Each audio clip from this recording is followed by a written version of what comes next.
పెన్షనర్ల సమస్యలపై పోరాటాలకు సిద్ధం కావాలని పెన్షనర్స్ సంఘం రాష్ట్ర ప్రధాన కార్యదర్శి కె సత్యరాజు పిలుపునిచ్చారు. All pensioners retired persons association ఆధ్వర్యంలో గాజువాక బీసీ రోడ్డులోని అగ్నికుల క్షత్రియ కళ్యాణ మండపంలో నిర్వహించిన 4వ మహాసభలో ఆయన మాట్లాడారు. మినిమం పెన్షన్ 9,000 కోసం ప్రభుత్వాలపై ఒత్తిడి తీసుకురావాలన్నారు. హయ్యర్ పెన్షన్ కోసం రాజకీయాలకు అతీతంగా పోరాటాలు చేయాలని కోరారు. 2014 నుంచి కేవలం 1000 పెన్షన్ మాత్రమే ఇస్తున్నారని, ఇంతవరకు పెంచకపోవడం సరికాదని పేర్కొన్నారు. ఒకవైపు ధరలు పెరుగుతున్నా ప్రభుత్వాలు పట్టించుకోకపోవడం దారుణమన్నారు. మాజీ ఎమ్మెల్యే నాగిరెడ్డి, అసోసియేషన్ ప్రతినిధులు హుస్సేన్, గుర్రప్ప, కనకేశ్వరరావు, అప్పలరాజు, సుధాకర్ కుమార్, మంగళం, కోటేశ్వరరావు తదితరులు పాల్గొన్నారు. 9,000 రాకపోతే లైవ్లీహుడ్ కూడా ఇబ్బంది పడతామనే ఉద్దేశంతో అనేక పోరాటాలు చేసి మినిమం 9,000 మ్యాక్సిమం ఒక 20,000 దాకా సంపాదించుకోవాలనేది మీ తాలూకా ఆకాంక్ష నెరవేరినందుకు మీరందరూ ముందు మీ నాయకులు చెప్పినట్టుగా ఐకమత్యంగా పోరాటం చేస్తేనే మనం ఏదైనా సాధించుకోవచ్చు. పోరాటాలతోనే మీకు తెలుసు అనేకమైనటువంటి సమస్యలు పరిష్కారం చేసుకున్నటువంటి సందర్భాలు ఉన్నాయి. కార్మిక నాయకులు మరియు పెద్దలు ఈ విషయాల్లో అన్ని విషయాలు మీకు సవివరంగా వివరిస్తారు. మీకు కూడా తెలుసు ఇచ్చేటంటే ఇన్ని సంవత్సరాలు సర్వీస్ చేసిన తర్వాత మీకు రావాల్సిన గ్యాస్ పర్ యాక్ట్ ప్రకారంగా రావాల్సినటువంటి సదుపాయాలన్నీ రావాల్సిన అవసరం ఉంది. పెన్షన్ కూడా లైవ్లీహుడ్కి ఇబ్బంది లేకుండా ఫ్యామిలీ మెంబర్లు అందరూ మరి జీవించాలంటే మినిమం పెన్షన్ రావాలనేది కూడా కోరిక. ఆ కోరిక నెరవేరడానికి మరి ఈనాడు అధికారంలో ఉన్నటువంటి మోడీ గారి ప్రభుత్వానికి మంచి బుద్ధిని దేవుడు ప్రసాదించి ఇచ్చారంటే 12 ఏళ్ళు అతను మరి ప్రధానమంత్రిగా ఇప్పుడు చేస్తున్నారు. ఖచ్చితంగా మరి ఈ విషయంలో అతనికి మరి ఇప్పుడే చెప్పారు పెద్దలు, అపోజిషన్ పార్టీలు అన్నీ కూడా చేస్తాయని మాట ఇచ్చాయి ఎలక్షన్లో. కానీ వాళ్ళు ఎవరు గెలవలేదు. మోడీ గారు గెలిచారు కనుక మరి మోడీ గారు చేయవలసిన బాధ్యత ఉంది.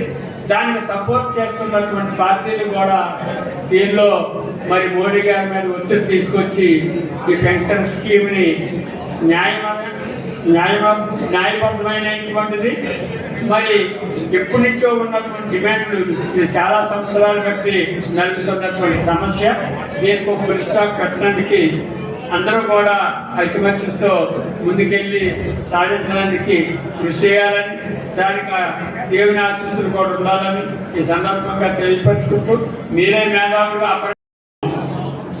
ప్రధానంగా మనము దృష్టిలో ఉండి పనిచేస్తున్నటువంటి అంశాల్లో ప్రధానంగా ఈపీఎస్ పెన్షనర్ల కనీస పెన్షన్ 9,000 డిఏతో చెల్లించాలని, అలాగే అర్హత కలిగినటువంటి హయ్యర్ పెన్షన్దారులందరికీ 1/9/2014 ముందు వాళ్ళకి తర్వాత వాళ్ళకి కూడా ఎటువంటి షరతులు లేకుండా అమలు చేయాలని, ఎవరికైతే లెటర్స్ వచ్చి నేటికి డిపాజిట్లు కట్టడానికి అవకాశం లేకుండా తిరస్కరింపబడ్డారో వాళ్ళందరికీ మరొక అవకాశం ఇవ్వాలని, అట్లాగే హెల్త్ కార్డులు, ఉచిత హెల్త్ కార్డులు ఇవ్వాలని, అట్లాగే ప్రతి రాష్ట్రంలోని సామాజిక పెన్షన్లు ఇస్తున్నారు.